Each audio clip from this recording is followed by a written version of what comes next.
Hey guys, it's Russell back, and on today's video we're going to do a product review on the Longacre oil filter cutter. That's right. You've probably seen different YouTube videos of people trying to cut open oil filters with Dremels, tin snips, hacksaws, things like that. If you really want to see what's going on inside your engine, you need to cut open the oil filter every time you do an oil change. Now, in order to do that and to look at the element inside properly, you need to use a good oil filter cutter. So we're going to show you how to do this today. We're going to look at the oil filter that I took off the Jetta TDI in a previous video that's got, I think, 9,519 miles of use on that oil filter. So we're going to see what's inside that. I'm going to show you why you should put magnets on the outside of your oil filter and whatever else we can find in there. So let me get set up and we'll be right back. Okay, so after you finally get this out of its package, you're going to know that this tool has, well, it's got some nice weight to it. It's made out of, it looks like a milled aluminum. It's got two roller bearings here that are replaceable. They're held in by nylock nuts. It's got an adjustable handle here that adjusts the inside diameter here for different size filters, and it's got a replaceable cutter wheel right here. This is what I would consider a premium product. Longacre Racing is the one that manufactures these, and I'm very pleased with it. So for the guys that have the spin-on filters, okay, these are called spin-on filters, this is why you need one of these. If you want to know what's inside this filter, you don't want to cut it open with a hacksaw or try to butcher it with a knife or a drill or whatever, because you're going to get metal fragments and all kinds of fragments in here, which is not what you want. You want to see what's inside this element without contaminating it.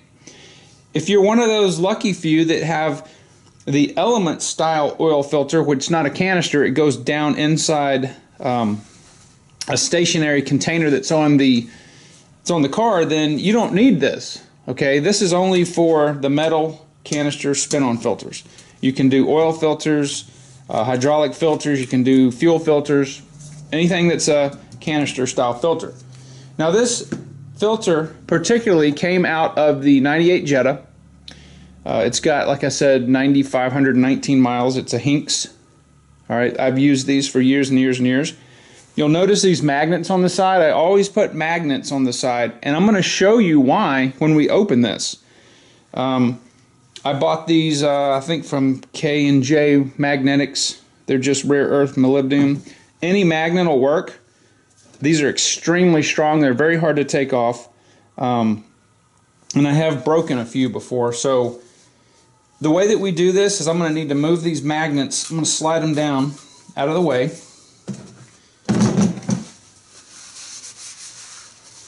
I'm going to try to wipe this off, get it a little clean. Alright, so we've got that part there, and we want to open the diameter of this so that it will fit. This is a rather large filter. You can look on their website. You can Google Longacre if you want to see what size filters they'll fit. Almost. Okay, so basically the filter sits in just like that, and then you turn the cutter till it just connects the filter like that. Alright, if you crank it down too hard, it's going to crush it. So I'm going to just spin this around like this, turn it a little bit, spin it around, turn it, spin it, and what this is doing is it's cutting into the outside of the filter without putting any metal shavings or contaminants inside the element.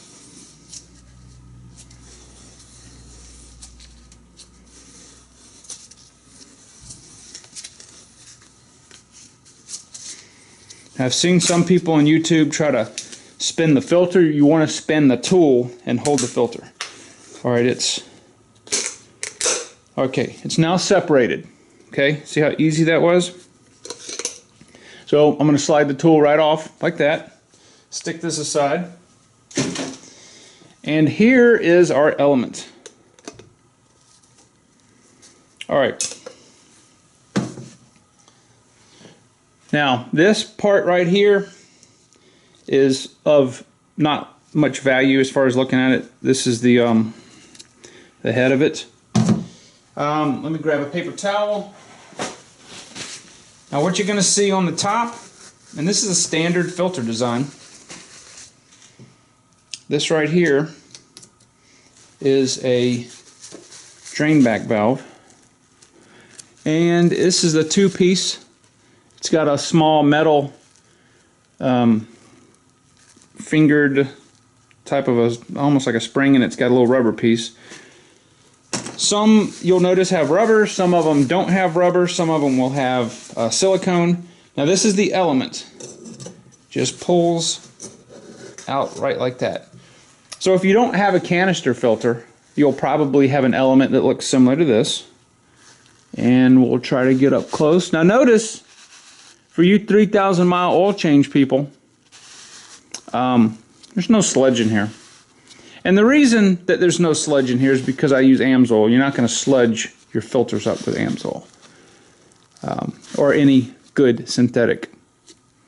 So I'm not going to go into the construction of the filter itself, but what you want to do, and I don't know if the camera will pick this up, you want to kind of spread the pleats apart and see if you can see any metal bits. Specifically, you'd be looking for copper, shiny copper bits, brass, any type of steel bits, iron, things like that. Now, most of the bits in here, you're not going to be able to, there's microscopic particles in here. What we're looking for is what our naked eye can pick up, which would be the big chunks. And to do a really thorough examination, you would want to try to take these caps off. These caps they're probably epoxied to this pleat. This is, I don't know how many square feet this pleat would be, but you see there's a ton of pleats in here. This has a lot of surface area. So I don't see any particles. Doing our cursory look. You also want to see if there's any ripped pleats. These pleats are very, very strong. This is a very good quality filter. If you guys have never used the Hinks, I've used them for years. Hinks are good, Man are good, but these are really good on the Volkswagens. Now I want to show you, see my magnets. My magnets are up here. You see that? See that stuff right there? Okay, that's metallic particles. Now they're very, very, very fine, but this just goes to show you that magnets work. So I take these magnets and I would slide them off and put them on my next oil filter when I do my oil change. And there's all sorts of magnets you can get. You can use the kind that fit on the bottom. Whatever you want to use, depending on your space consideration. These work best on the Jetta because there's not a lot of room in there. This is a very big oil filter. And you also want to look in there. There's the bypass, the pressure relief. And as common, this is just a sheet metal type spring. But if you'll notice, inside the oil filter, there is, it's very, very clean. There's no sludge in there. So I would say that this filter can easily, the filter itself, it could easily have gone 10,000 miles. I probably wouldn't go any further on a traditional cellulose. This is a cellulose medium, traditional cellulose filter. If I had a good nano type filter like from AMSOIL, you can go, some of those you can go 15 to 25,000 miles, but This is the traditional cellulose. So opening this filter, we know it can easily do 9,500 miles. So I wouldn't feel bad at all doing 10,000 mile changes on this. I also did an oil analysis, and we'll be able to see what was in the oil before we changed it. So anyway, that's how you examine an oil filter. Obviously, you want to make sure that the container, the outside sheet metal, was in good shape, but everything looks good. In this oil filter analysis, I'm very pleased. This is the first time I've opened one of these. You know, I've been wrenching on cars for almost 40 years, and I got to tell you that you really should always open or examine your oil filter, depending on what type of filter you have. And just make an investment. This tool will last a lifetime. You only got to buy it once. If you want to go in with some friends, buy it. But you need to be looking, because you can really head off problems that you may see. If you're starting to see a little bit of copper in there inside the pleats, you'll see it. It looks like it would look like gold. You know, is the filter sludged up? Things like that. You need to look at your oil filter. So I hope this tool review was helpful. If you are deciding to get an oil filter wrench, this isn't the only one out there on the market, but this is arguably probably the best one out on the market as far as durability, and it looks nice too. It's a nice piece of equipment to add to your toolbox. So this is Russell, and I will see you guys on the next video.